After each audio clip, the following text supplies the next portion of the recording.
ছাত্র জনতার গণঅভ্যুত্থানের মধ্য দিয়ে আমরা নতুন বাংলাদেশ পেয়েছি এবং সেই বাংলাদেশে আমরা যেই ধরনের রাজনৈতিক সংকটে দাঁড়িয়েছিলাম চেষ্টা করছি সেই রাজনৈতিক সংকটগুলোকে কাটিয়ে উঠবার।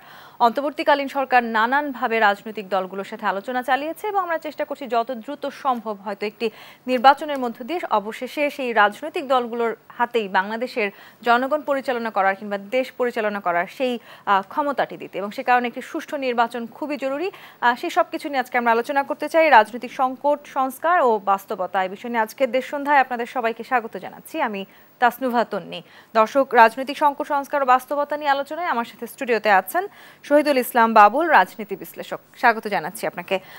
যে সংকট আসলে আমরা বিগত 16-17 বছর ধরে দেখেছি, সেই সংকট আমাদেরকে কাটিয়ে উঠতে হবে, এটা যেমন জরুরি তেমনি আসলে যে অন্তর্বর্তীকালীন সরকারের হাতে এই মুহূর্তে বাংলাদেশের দায়িত্ব আছে, তাদেরকে যদি আমরা যৌক্তিক একটি সময় না দিতে পারি সংস্কার করবার, সেক্ষেত্রে আসলে আমরা আদৌ কোনো রাজনৈতিক সংকট কাটিয়ে উঠতে পারবো কিনা। জি, আপনাকে ধন্যবাদ। আমাদের দর্শক শ্রোতা সবাইকে আমার সালাম, অভিবাদন।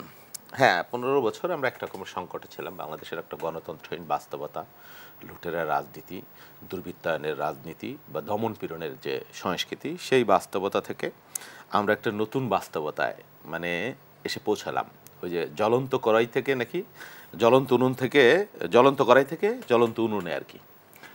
তো একটা পর্যায়ে গেল 5 তারিখ পর্যন্ত এই ফ্যাসিবাদী যে শক্তি তারা পালিয়ে গেল।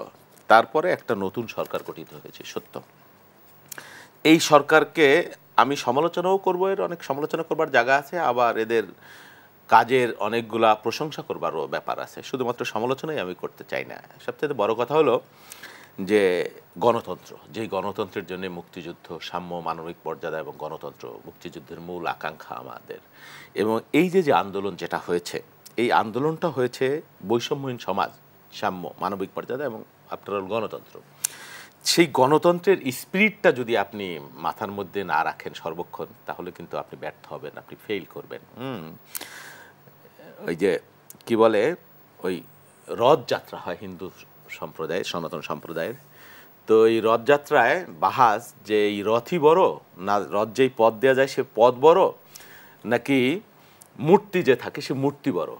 এ নিয়ে রবীন্দ্রনাথের একটা কবি লিখলেন যে কি, রথ ভাবে আমি দেব, পদ ভাবে আমি, মূর্তি ভাবে আমি দেব, হাসেন অন্তর্যামী।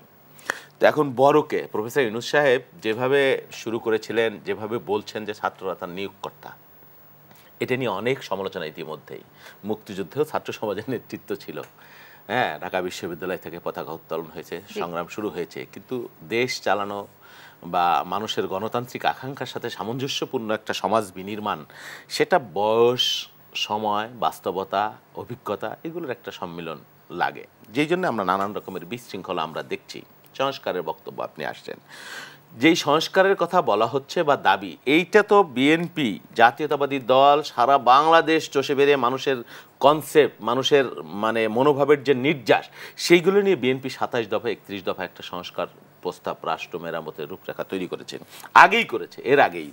তার মধ্যে এমন কিছু নাই যে আপনি নতুন করে সংস্কার করবেন। এবং ক্যাটাগরিক্যালি আমি যদি বলি যে এই যে বলা হয় যে এক ব্যক্তির ক্ষমতা, এই ক্ষমতার ভারসাম্যের জন্য প্রস্তাব আছে বিএনপির 31 দফায়, 27 দফায়। প্রধানমন্ত্রী এবং মন্ত্রিপরিষদ এবং প্রেসিডেন্টের যে ক্ষমতার ইমব্যালেন্স ছিল, সেটা ব্যালেন্স করা হয়েছে, বলা হয়েছে। তারপরে এক ব্যক্তি 2 বার প্রধানমন্ত্রী থাকতে পারবেন না। বিএনপির মতো দলের পক্ষ থেকে এই সময় এটা বলা, আমার ভারপ্রাপ্ত চেয়ারম্যান তারেক রহমান কিন্তু নিজে ঘোষণা দিয়েছেন।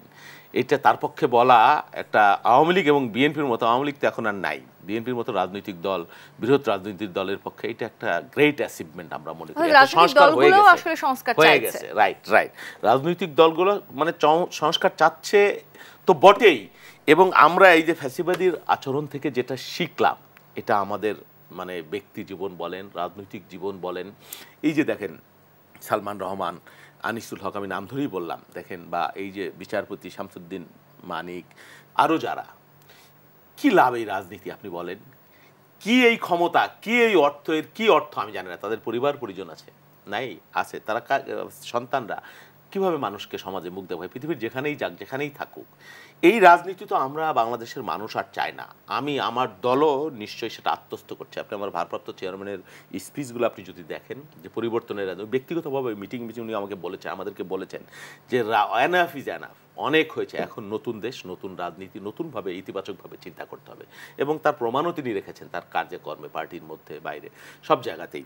সেই জন্যে ওই যে দাঁত খিঁচানি, ওই যে হিংসা বিদ্বেষের রাজনীতি, আত্মপ্রচারের রাজনীতি, এক ব্যক্তির ক্ষমতা দম্ভের রাজনীতি, এই রাজনীতিটা হতে হবে মানুষের কল্যাণে, সত্যিকার অর্থেই মানুষের কল্যাণে যেমন হতে হবে তেমনি আসলে জনগণের আস্থাটাও তো রাখতে হবে। সেই যে গণঅভ্যুত্থান এবার আমরা দেখেছি 2024 সালে আসলে ছাত্র জনতার ঐক্যের মধ্য দিয়ে আসলে আমরা যে গণঅভ্যুত্থান দেখলাম, সেখানে কিন্তু আমরা বারবার একটি কথা বলতে শুনেছি যে সাধারণ জনগণ আসলে এমন কোন রাজনৈতিক দলকে দেখতে চায় না যারা জোর করে ক্ষমতায় টিকে থাকবে। সেই জায়গাটি আসলে রাজনৈতিক দলগুলো বুঝতে পেরেছে কি?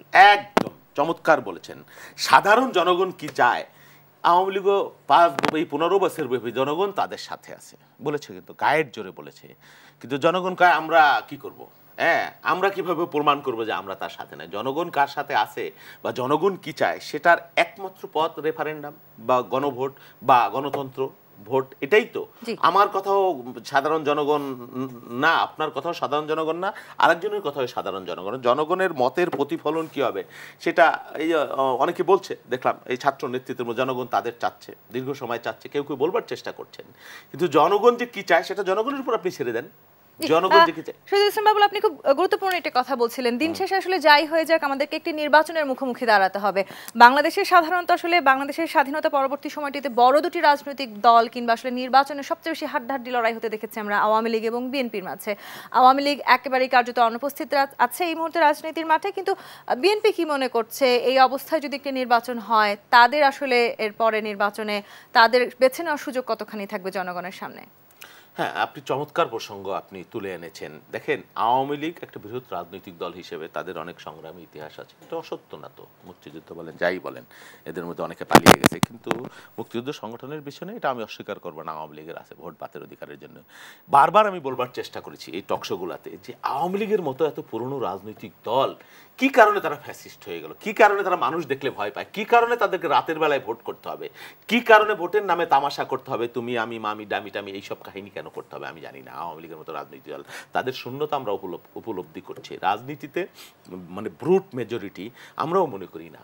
হ্যাঁ, এবং আওয়ামী লীগ রাজনীতি বাংলাদেশে করবে কি করবে না সেটা জানি না, কিন্তু আওয়ামী লীগ যে রাজনীতি করেছে 15 বছর একটা দল হিসেবে, সেটা এই ফ্যাসিস্ট মানুষ খুনের এই রাজনীতি, যেটা হিটলার মুসলিনীদের মানে নিষ্ঠুরতাকে হার মানিয়েছে, সেই রাজনীতি তো বাংলাদেশের মানুষ চায় না। সেই অধিকার তো আওয়ামী লীগের নাই। তার বিচার হতে হবে ফার্স্ট অফ অল, এবং যারা যারা এই মানে সার্কেলে জড়িত ফ্রম টপ টু বটম প্রত্যেকের বিচার হতে হবে। বিচার হওয়ার পরে যদি তারা নির্দোষ প্রমাণিত হয় তারা রাজনীতিতে আসবে।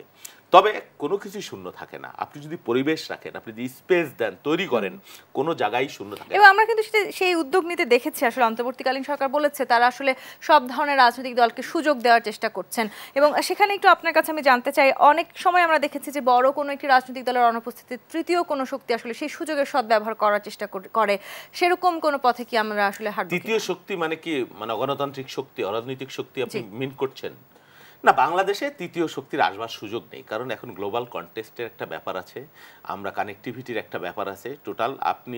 আপনি যেই শক্তির কথা মিন করছেন তারা যদি নিতে চাইতো তাহলে বাংলাদেশে 3-4 দিন একটা সরকারহীন অবস্থার মধ্যে বাংলাদেশে ছিল। আর সবচেয়ে বড় কথা, দেশটা তো চালাতে হবে। হ্যাঁ, এই যে প্রফেসর ইউনূস, আমরা তাকে ভালো বলি মন্দ বলি, বা নির্বাচিত বলি অনির্বাচিত বলি, বাংলাদেশের যে অর্থনৈতিক বাস্তবতা, এই বাস্তবতা এবং বাংলাদেশের ভূ রাজনৈতিক যে অবস্থান, এই অবস্থানের মধ্যে তিনি একজন আন্তর্জাতিক ব্যক্তিত্ব। একটা নির্বাচিত সরকারের বিকল্প হতে পারে না, এটা সত্য আছে, কিন্তু তার বাইরে প্রফেসর ইউনূসের ব্যক্তিগত ক্যারিজমা, তার গ্রহণযোগ্যতা এবং পশ্চিমা শক্তি তাকে যেভাবে ওন করছে, সমীহ করছে, এবং আমরা দেখছি আমাদের এই রিজার্ভ শূন্য, আমাদের এই মাথাপিছু আয়, আমাদের অর্থনীতির লুণ্ঠন, ব্যাংক বিমা সব, এই বাস্তবতায় আমাদের যেভাবে মানে পশ্চিমারা, আপনার IMF, ADB, তারপরে USA এবং জার্মানি, তারা যেভাবে আমাদেরকে সাহায্যের হাত বাড়াচ্ছে ডলার নিয়ে, অর্থ নিয়ে, সেটা একটা নজিরবিহীন ঘটনা, যেটা আওয়ামী লীগ বারবার চেষ্টা করেও সেটা পারেনি। এটা একটা ইতিবাচক দিক বলে মনে করি। আর নেতিবাচক দিক যেটা, যে এই যে বললাম না, কে বড়, রথ বড় না মূর্তি বড় না পথ বড়, এই যে স্টেক হোল্ডার যারা রয়েছে, 4-5টা স্টেক হোল্ডার আমাদের এখানে উনি প্রথমেই একটা ভুল করেছেন যে ছাত্ররা তার নিয়োগকর্তা। এই ছাত্ররা নিয়োগকর্তা কিভাবে হলো? এই যে গণ অভ্যুত্থান যেটা হলো, এটা একক কারো অবদান এটা আমি মনে করি না। বিএনপি যদি বৃহৎ রাজনৈতিক দল, আমরা 17 বছর এই আওয়ামী লীগের বিরুদ্ধে, ফ্যাসিস্টদের বিরুদ্ধে আমরা লড়াই করেছি। আমাদের যৌবনের একটা গুরুত্বপূর্ণ সময় আমরা কিন্তু আপনারা যখন ডাক দিয়েছেন এভাবে কি আমরা দেখেছি সাধারণ জনগণকে আপনাদের ডাকে যেতে? আমার কথাটা আপনি শেষ করলে বুঝবেন। একটা গণ অভ্যুত্থান বলেন আর যাই বলেন, এটা যে আপেল না যে গাছ থেকে পড়লো, এর জন্য একটা প্রেক্ষাপট তৈরি করা লাগে, এর জন্য একটা মানে প্ল্যাটফর্ম তৈরি করা লাগে, দীর্ঘদিনের লড়াই সংগ্রামের। সেই প্ল্যাটফর্ম কি বিএনপি তৈরি করতে পেরেছিল? অফ কোর্স, না হলে একদিনে কি বিপ্লব, 14 দিনে বিপ্লব হয়ে গেল? যতবার ডাক দিয়েছেন সাধারণ জনগণ কি বিএনপির জন্য রাস্তায় নেমেছিল? হতে পারে ভিন্ন মোড়কে, যে কোনো মোড়কে বলা হচ্ছে বারবার বিএনপি জামাতের নামে যেভাবে নিপীড়ন করা হচ্ছিল, ওই বাচ্চা ছেলেদের সেভাবে নিপীড়ন করা যাবে না, ছাত্রদের নামে সেভাবে অরাজনৈতিক ব্যানারে সেভাবে নিপীড়ন করা যাবে না, সেই সুযোগটা ব্যবহার করা গেছে কৌশলে, আমরাও করেছি। না হলে ছাত্র দলের, বিএনপির বা আমাদের কৃষক দলের 423 জন না 14 জন কিভাবে মৃত্যুবরণ করলো এই আন্দোলনে, কিভাবে মৃত্যুবরণ করলো? এটা তো এমনি এমনি হয়ে যায়নি। সেই জন্য এই আন্দোলনটা এবং এই 17 বছরে যত জুলুম, পীড়ন, মানবাধিকার লঙ্ঘনের ঘটনা ঘটেছে, এইগুলো তো তাদের অ্যাকাউন্ট থেকে মাইনাস হয়েছে এবং এই আন্দোলনের পক্ষে সেটা প্লাস হয়েছে এবং এটা জমে জাতীয় আন্তর্জাতিক পরিমণ্ডলে একটা মানে সমর্থন বা একটা বাস্তবতা বা একটা ঐক্য তৈরি হয়েছে বলেই হাসিনাকে আমরা পতন করি। এখন আমিও বলতে চাই না যে আমার একক অর্জন বা সুযোগ নেই, অন্য কেউ যদি বলে যে এটা তাদের একক অর্জন, এটা ভুল। জি, সুযোগও নেই। কিন্তু বর্তমান যে বাস্তবতার কথা আপনি বলছেন, নানান দিক দিয়ে আসলে নানান রকম রাজনৈতিক দলের কথা আমরা শুনছি এবং খুব স্বাভাবিকভাবে সামনে একটি নির্বাচন, সুষ্ঠু নির্বাচনের জায়গাটিতে আমাদের হাঁটতেই হবে। ছাত্রদের একটি রাজনৈতিক দল আসতে যাচ্ছে, এরকম একটি আলোচনাও চলছে। বাংলাদেশের আসলে অতীত ইতিহাস কি বলছে? ছাত্ররা এরকম হুট করে যে ধরনের রাজনৈতিক দল করছেন, তাদের আসলে ভবিষ্যৎ কেমন হবে?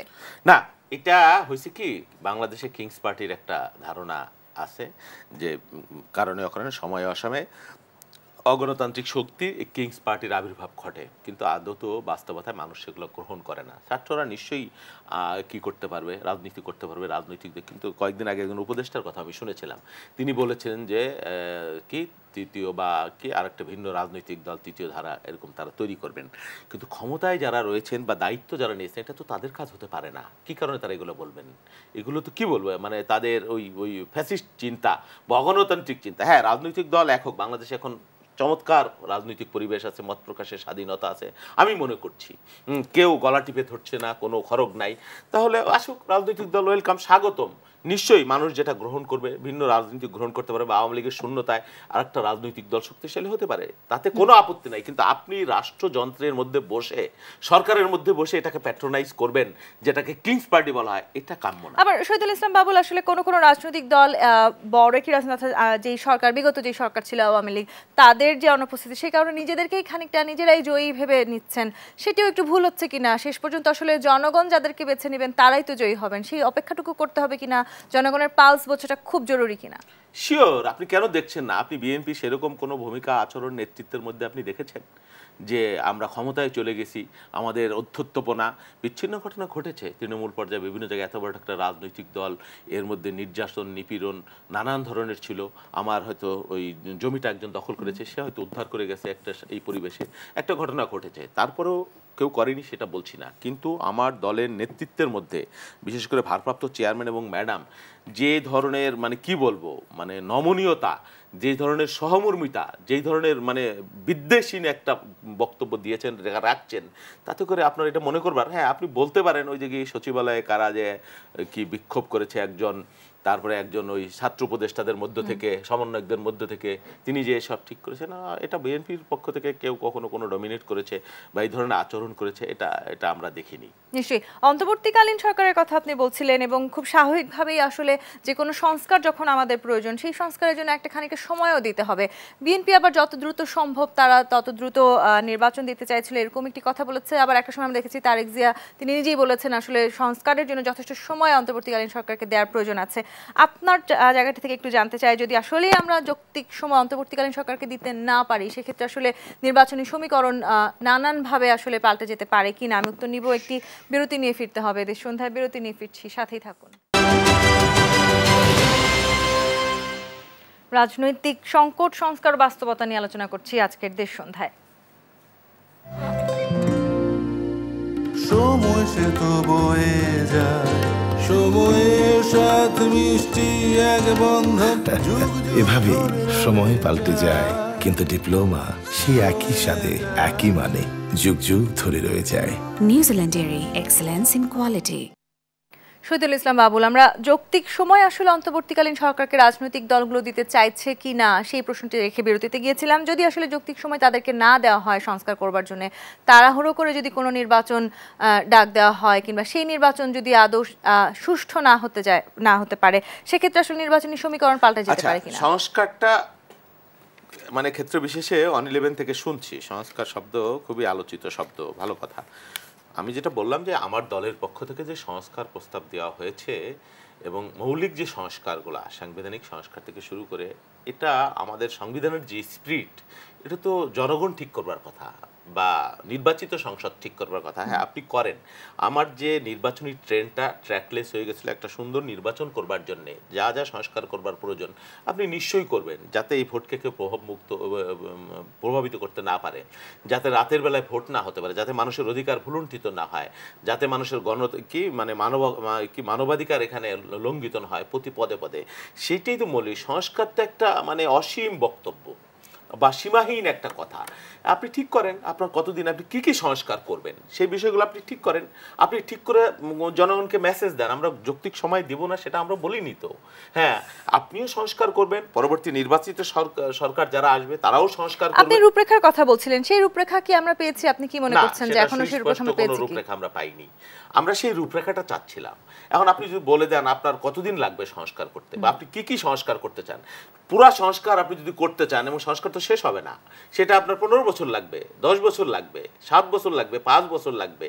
আপনি তো সংস্কার অনেক ধরন আছে সংস্কারের, যে আপনার আমার মনোজগতের সংস্কারের একটা ব্যাপার রয়েছে, এখানে একটা কালচারাল নাগরিকদের সিটিজেনদের মানসিকতার একটা সংস্কার প্রয়োজন রয়েছে, তার জন্য একটা সমাজ বিপ্লবের প্রয়োজন রয়েছে, তার জন্য একটা সাংস্কৃতিক বিপ্লবের প্রয়োজন রয়েছে, সেটা একটা সুদূর প্রসারী ব্যাপার।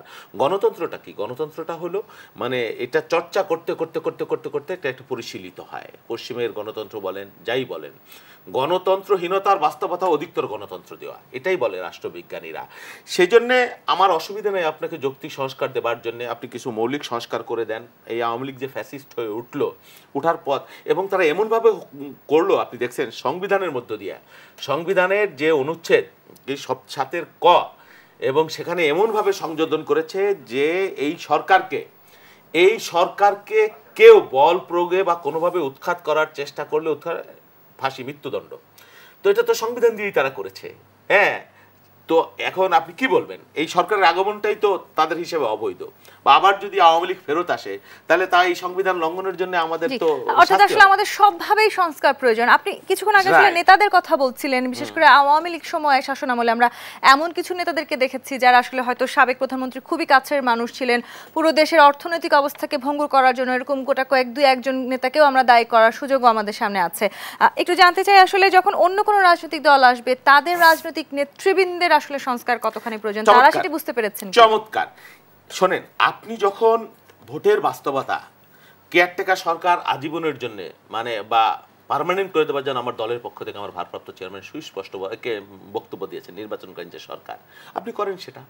হ্যাঁ, সংবিধানের সংসদে বিএনপির তো কমিটমেন্টও সেটা রয়েছে। হ্যাঁ, বিএনপি যদি তার কমিটমেন্ট না রাখে, আপনি গণতন্ত্রের পথটা রাখেন, ভোটের পথটা রাখবেন, বিএনপিকে বর্জন করবে মানুষ, আপনি মানুষের হাতে দেন। হ্যাঁ, এবং মানুষ যে মানে সর্বময় ক্ষমতার অধিকারী, কোনো মারণাস্ত্র মানুষের সামনে কোনো কিছু না, সেটা তো প্রমাণ হয়েছে। এ থেকে যদি কেউ শিক্ষা না নেয়, কিছু করবার নাই, তো তাহলে তারাও ইতিহাসের রাস্তা করে আমরাও চাই যে আমার দল নিজের অজ্ঞাতে বা অসচেতন ভাবে যাতে কোনো স্বৈরাচারী আচরণ, ফ্যাসিস্ট আচরণ না করে। একদিকে যখন আসলে আমরা সংস্কারের কথা বলছি, আবার অপরদিকে ইতিমধ্যে অন্তর্বর্তীকালীন সরকার 1.5 মাসের বেশি সময় পার করেছে, সেখানে কিন্তু এখন আমরা দেখছি পাহাড় থেকে শুরু করে শিক্ষা প্রতিষ্ঠান পর্যন্ত নানান জায়গায় নানান রকম অস্থিতিশীল পরিবেশ এখনো তৈরি হচ্ছে। সেই জায়গাগুলো নিয়ে একটু জানতে চাই, এখান থেকে বেরিয়ে আসার উপায় কি? রাজনৈতিক দলগুলো কোনো আসলে এই সংকটময় সময়টার জন্য তারা কিছু ভেবেছে কিনা? না, রাজনৈতিক দল, শোনেন, রাজনৈতিক দল যদি নিয়ন্ত্রণ না করত, এই 5 তারিখের পরে 3 দিন সরকারবিহীন একটা দেশ, কোনো পুলিশ নাই, প্রশাসন নাই, গোটা সংসদ ধরে পালাই চলে গেছে বাংলাদেশ থেকে। তারপরে আপনার পুলিশ প্রশাসন, গোটা প্রশাসন আত্মসমর্পণ করেছে, আইন শৃঙ্খলা বাহিনী, ইভেন বাইতুল মোকাররমের ইমামও পালাই চলে গেছে। এটা একটা মানে কি পরিবেশ আপনি মানে মসজিদের ভেতরেও আমরা এরকম অস্থিতিশীল পরিস্থিতি দেখেছি।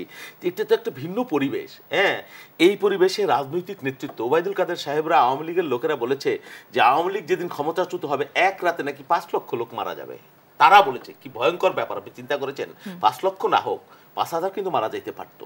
কিন্তু এই যে আমার দল একটা, এই যে আপনি যেটা বললেন বিএনপি একটা বৃহৎ রাজনৈতিক দল, আমরা যদি এটাকে নিয়ন্ত্রণ না করতাম, আমার দলের চেয়ারপারসন যিনি সবচাইতে নির্যাতিত নিপীড়িত মজলুম নেত্রী, তিনি হাসপাতালের বেডে বসে যে মেসেজ দিয়েছেন, আমার ভারপ্রাপ্ত চেয়ারম্যান 15 বছর তাকে দেশে আসতে দেওয়া হচ্ছে না, হ্যাঁ, তিনি যে মেসেজ দিয়েছেন, বক্তব্য দিয়েছেন, নেতাকর্মীদের নিয়ন্ত্রণ করেছেন, সেই জন্যই কিন্তু আমরা 10 জন মানুষও মারা গেছে কোনোভাবে, এটা আমরা খবর পাইনি। এটা কিন্তু একটা সরকারহীন অবস্থায় রাজনৈতিক দল বা সমাজের, শুধু বিএনপি না এবং সমাজের বিভিন্ন স্টেক হোল্ডার, তারা দায়িত্বশীল ভূমিকা পালন করেছে। দায়িত্বশীল ভূমিকা যেমন আমরা দেখেছি, তেমনি শহীদ ইসলাম বাবুল আমরা বেশ কিছু অন্তর্দলীয় কোন্দলও দেখেছি বড় রাজনৈতিক দলগুলোর মাঝে। নিশ্চয়ই যখন আমরা সামনে এগিয়ে যাওয়ার কথা বলবো, রাজনৈতিক দলগুলোর মাঝে এক ধরনের ঐক্য আমাদের দেখতেই হবে, এই কোন্দল থেকেও বেরিয়ে আসতে হবে। সেখান থেকে আমরা কিভাবে মুক্তি পাবো, এই প্রশ্নটি আমি উত্তর নিব, তবে আরো একটি বিরতির সময় হয়েছে। দেশ সন্ধ্যা দেখছেন, শহীদ ইসলাম বাবুল। আমরা আসলে এক ধরনের অস্থিতিশীল পরিবেশ দেখেছি এই নতুন অন্তর্বর্তীকালীন সরকার দায়িত্ব নেবার পরে, এবং সেই সাথে আমরা বেশ কিছু বড় রাজনৈতিক দলগুলোতে অন্তর্দলীয় কোন্দলের কথাও শুনতে পেয়েছি। সেখান থেকেও তো নিশ্চয়ই আমাদের বেরিয়ে আসতে হবে যদি আমরা সংস্কার চাই। রাইট, ওই যে সব সংস্কার সরকার করে দিতে পারে না, সংবিধান করে দিতে পারে না। কিছু কিছু সংস্কার আপনার মর্মমূলে বা আপনার মনোজগতে তৈরি হতে হয়, সেটার জন্য সময় লাগে, পরিবেশ লাগে। একটা এর আগে তো আমরা ধরেই নিয়েছিলাম যে হাসিনাই আমাদের নিয়তি, বাংলাদেশের অসংখ্য মানুষ ধরেই নিয়েছিল, কিন্তু সেখান থেকে তো আমরা বের হতে পেরেছি। আমাদের মাইন্ডসেট, আমাদের শক্তি, আমাদের সাহস, আমাদের ঐক্য, হ্যাঁ, এগুলো তো দিন শেষে প্রমাণিত হয়েছে। তা আপনি যেটা বলেছেন যে রাজনৈতিক দলের অন্তর্দলীয় কোন্দল, যেটা আপনি বলেছেন, এটা তো আমাদের দেশের কালচার। আপনি এটা ঠিকই বলেছেন যে রাজনৈতিক দলের প্রতিযোগিতা, প্রতিদ্বন্দ্বিতা বা রাজনৈতিক দলের ভিতরের সিস্টেম পদ্ধতি এগুলো হ্যাঁ পরিবর্তন হবার। BNP as a political party, আপনি তো জানেন যে আমরা কি দুর্বিষহ অবস্থার মধ্যে দিয়ে 17 বছর পার করেছি। আমাদের সাংগঠনিক স্ট্রাকচার তৈরি করবারও কোনো পরিবেশ ছিল না। আমার দলের চেয়ারপারসন অন্যায়ভাবে তাকে কারারুদ্ধ করে রাখা হয়েছে, তিনি ভূমিকা রাখতে পারছেন না দীর্ঘদিন যাবৎ। ভারপ্রাপ্ত চেয়ারম্যান, সেকেন্ড ম্যান তিনি দীর্ঘদিন দেশে আসতে পারেন না, ওইখানে থেকে বসে তাকে দল পরিচালনা করা এত সহজ ব্যাপার না। আর এত বড় একটা রাজনৈতিক দল, আমার হাতে তো কিচ্ছু নেই, আমার হাতে আইন নাই, প্রশাসন নাই, পুলিশ নাই, কোনো কিচ্ছু নাই, শুধুমাত্র দলীয় শাস্তি। এই ভয়টুকু দিয়ে আপনি এত বড় একটা রাজনৈতিক দলকে কিভাবে আপনি নিয়ন্ত্রণ করবেন? আপনি বলেন, মাল্টিকালচারাল মানুষ, লক্ষ লক্ষ, একেবারে তৃণমূল থেকে ঢাকা হেডকোয়ার্টার পর্যন্ত, এই দলের মানুষকে নিয়ন্ত্রণ করা এত সহজ ব্যাপার না।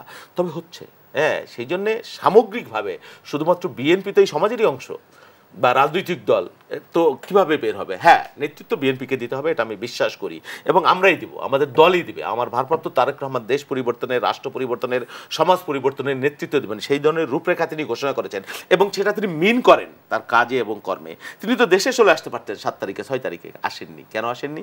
আইনের প্রতি বা নিয়মের প্রতি তার একটা রেসপেক্ট নিশ্চয়ই আছে, সেই জন্যই তিনি আসেননি।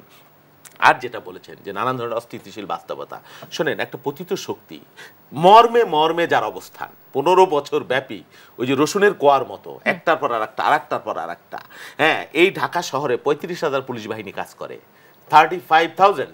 সেই পুলিশ বাহিনী বেছে বেছে উৎকৃষ্ট আওয়ামী লীগ যেটা, সেটা এখানে বসানো হয়েছে। আপনি কয়টা প্রশাসন থেকে শুরু করে আইন শৃঙ্খলা সব জায়গায় আসলে আমরা দলীয়করণ দেখেছি। কয়টাকে আপনি এটাও একটু আমি জানতে চাই শহীদ ইসলাম বাবুল, যদি এর পরে নির্বাচনের মধ্য দিয়ে, জনগণের ভোটের মধ্য দিয়ে যদি বিএনপি নির্বাচনে জয়ী হতে পারে, সেক্ষেত্রে তারা এতটুকু বুঝতে পেরেছে আসলে প্রশাসন থেকে শুরু করে আইন শৃঙ্খলা বাহিনী সব জায়গায় শুধু দলীয়করণ করেও যে আসলে শেষ রক্ষা হওয়ার সুযোগ নেই? না, সুযোগ নেই, বললাম না, মানুষের শক্তি দিন শেষে আর প্রকৃতি, এটাকে আপনাকে বিশ্বাস করতেই হবে। আপনি সীমা লঙ্ঘন করলে আপনি রক্ষা পাবেন না। সীমা লঙ্ঘনকারীকে আল্লাহ রাব্বুল আলামিন পছন্দ করে না, এটা আপনি যেভাবেই দেখেন, রাষ্ট্রবিজ্ঞানও তাই বলে, হ্যাঁ, নীতিশাস্ত্র তাই বলে।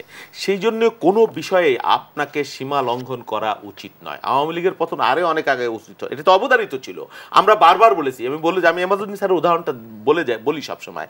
ওনার সাথে আমার কথা হয়েছিল ওনার মৃত্যুর আগে, আমি সিলেটে গিয়েছিলাম, ওনার সঙ্গে বলেছিলেন, আমি বললাম, স্যার কিভাবে এই ফ্যাসিবাদকে আমরা উৎখাত করবো? যে কোনোভাবে উৎখাত হয়ে যাবে, তোমরা কেন ইয়ং ম্যান হতাশ হচ্ছ? আমি রাষ্ট্রবিজ্ঞানের ছাত্র, আমি শিক্ষক, আমি জানি হ্যাঁ, যে এই ফ্যাসিবাদ টিকবে না, এই আওয়ামী লীগ টিকবে না, তাই হয়েছে কিন্তু দিন শেষে। হ্যাঁ, কিন্তু যে মুক্তি আসলে আমরা চেয়েছিলাম, কিংবা মব জাস্টিসের কথা ইদানিং আমরা খুব বেশি করে শুনছি, সেটি একটু আমাদেরকে নতুন করে ভাবাচ্ছে। আমি বলি, হঠাৎ করে আপনি ভালো হয়ে যেতে পারেন না। হ্যাঁ, একদিনে আপনি ভালো হয়ে যেতে পারবেন না। এটা এটা এটা বললাম না, একটা সামাজিক বিপ্লব লাগবে, একটা সাংস্কৃতিক বিপ্লব লাগবে। এই মব জাস্টিস আমরা বাংলাদেশে দেখেছি, বারবার দেখেছি, সময় অসময়ে দেখেছি। পিটিয়ে পিটিয়ে মানুষ হত্যা করা হয়েছে এখানে। হ্যাঁ, লাঠি লগি বৈঠা দিয়ে এখানে বিশ্বজিতের হত্যাকাণ্ড আমরা দেখেছি। এবং ওই যে জুলিয়াস সিজারের সময়ও তার হত্যাকারী, তার ব্রুটাস বন্ধু এবং তার অনুচর যারা ছিল, তারা তাকে হত্যা করবার পরে যখন প্রজারা খেপে উঠল, তখন ভেলিয়াস সিন্না নামে একজন নিরীহ কবি, তাকে ষড়যন্ত্রকারী সন্দেহে পিটিয়ে হত্যা করা হয়েছে। এটা হাজার বছরের কালচার। তবে যখন দেশে আইন থাকে না, সমাজ থাকে না, শৃঙ্খলা থাকে না, তখন এই বিষয়গুলো বেশি মাথাচাড়া দেয়। এই সরকারের দুর্বলতার সুযোগ নিয়ে বা প্রশাসনের দুর্বলতার সুযোগের কারণে এই ঘটনা মাথাচাড়া দিয়েছে।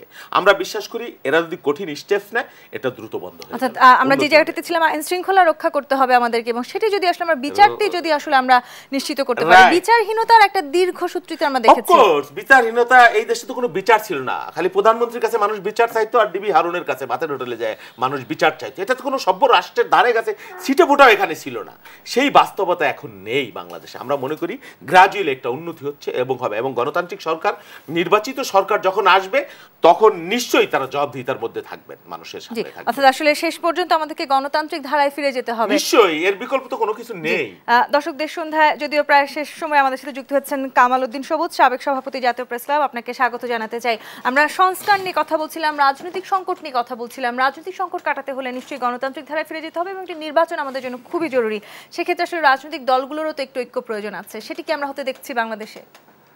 ধন্যবাদ। আমি অত্যন্ত দুঃখিত, আসলে আমি এমন জ্যামের মধ্যে পড়েছি। দর্শক মন্ডলী, আমি ক্ষমা চেয়েছেন আপনাদের কাছ থেকে, আমার কখনো এভাবে হয়নি। আচ্ছা, যাই হোক, পরবর্তী কোনো আরেকটি এপিসোডে আমরা দীর্ঘ সময় আপনাকে পাবো। Thank you very much.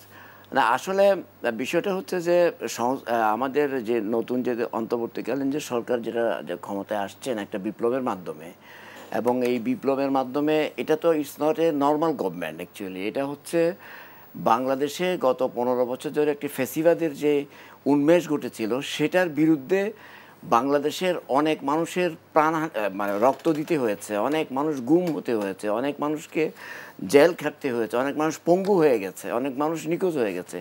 এই ধরনের একটি প্রেক্ষাপটে একদম কালমিনেশন যখন হচ্ছে বিপ্লবের, তখন ছাত্র জনতার নেতৃত্বে এটা একটা সফলতা, এবং এটা যে ন্যায্যতার মধ্যে দিয়ে আমরা একটা গণবিপ্লবের মাধ্যমে একটা দেশকে আমরা নতুন করে আমরা আবার বাংলাদেশকে খুঁজে পেয়েছি।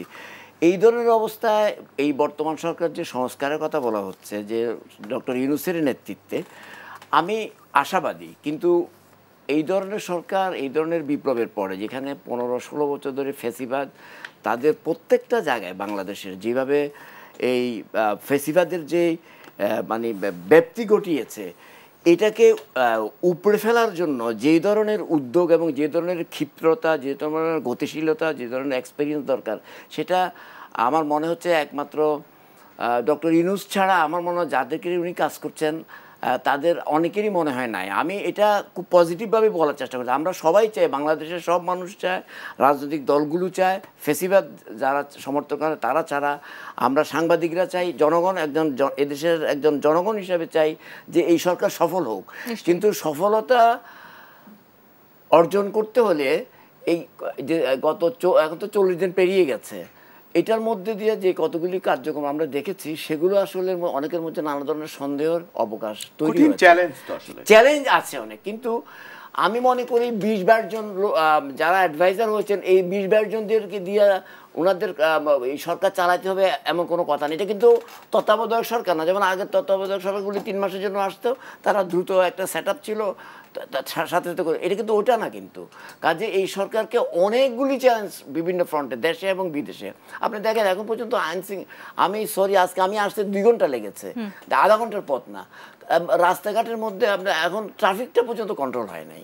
তো কাজে এইগুলো এবং এই যে গত আমরা 40 দিন যতদিনই হয়েছে, গত 5ই আগস্টের পরে বাংলাদেশের প্রত্যেকটা জায়গায় পতিত সরকারের লোকজনগুলো কিন্তু বসে আছে এবং আমার ধারণা প্রশাসনকে আমরা তাদের থেকে মুক্ত করতে পারিনি এখনো। প্রশাসন তো পারি না এবং সবচেয়ে দুর্ভাগ্যজনক হচ্ছে আমরা যে গণমাধ্যমে কাজ করি আমার মনে হয় গণমাধ্যমেও আমরা পারি নাই, সিভিল প্রশাসনের অবস্থা খুব খারাপ। না গণমাধ্যমে পারি নাই, আইন শৃঙ্খলা রক্ষা বাহিনীর ওখানে পারি নাই, তাহলে কি করতে হবে? আপনাকে ওদেরকে পরিশুদ্ধ করে আনার মধ্যে একটা ইন্টারিম ব্যবস্থা রাখতে হবে এবং সেই ইন্টারিম ব্যবস্থা দ্রুত, কারণ এই সরকার তো আপনার সাংবিধানিক সরকার না, কাজে অনেক কিছুকেই দেশের প্রয়োজনে ডক্ট্রিন অফ নেসেসিটির মানে জন্য আপনাকে এটাকে আইনের আওতায় এনেই আপনাকে কাজগুলি করতে হবে। আপনি একটা দ্রুত কিছু রিক্রুটমেন্ট দিয়ে পুলিশ বাহিনীতে আপনি নিয়ে নেন, কিছু আপনার আমাদের অনেকে চাকরিচ্যুত হয়েছে গত 15-16 বছর, আর্মি রিটায়ার্ড অফিসার আছে যাদের বয়স কম এবং যারা অনেক সোলজার আছে তাদেরকে নিয়ে দেয়, তারা তো ট্রেন, তারা আমার মনে হয় দায়িত্ব অনেকগুলি পালন করতে পারে আইন শৃঙ্খলা রক্ষা বাহিনীর।